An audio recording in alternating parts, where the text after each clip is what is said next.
കാലിക്കറ്റ് സർവകലാശാല പ്രൊഫസറുടെ ഡേറ്റ തട്ടിപ്പ് സംബന്ധിച്ച് ഗവർണർ റിപ്പോർട്ട് തേടി. കാലിക്കറ്റിൽ ഗവേഷകരുടെയും അധ്യാപകരുടെയും ഗവേഷണ പ്രവർത്തനങ്ങൾ വിലയിരുത്താൻ നിയോഗിച്ച IQAC director doctor Jose T Puthur data തട്ടിപ്പ് നടത്തിയതായുള്ള സേവ് യൂണിവേഴ്സിറ്റി ക്യാമ്പയിൻ കമ്മിറ്റിയുടെ പരാതിയിലാണ് ഗവർണർ കാലിക്കറ്റ് VCയോട് റിപ്പോർട്ട് നേടിയത്.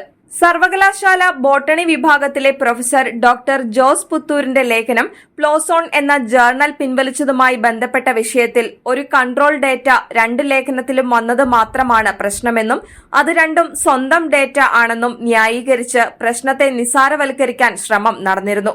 ലേഖനം പിൻവലിച്ചതുമായി ബന്ധപ്പെട്ട് പ്ലോസോൺ എഡിറ്റർ പുറത്തിറക്കിയ കുറിപ്പിൽ ഡേറ്റ കൃത്രിമമാണെന്നാണ് വെളിപ്പെടുത്തിയിരിക്കുന്നത്.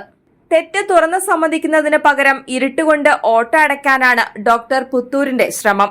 ഒറിജിനൽ ഡേറ്റ ഹാജരാക്കാൻ അദ്ദേഹത്തിന് ഇതുവരെ കഴിഞ്ഞിട്ടില്ലെന്ന് സേവ് യൂണിവേഴ്സിറ്റി ക്യാമ്പയിൻ കമ്മിറ്റി കുറ്റപ്പെടുത്തി.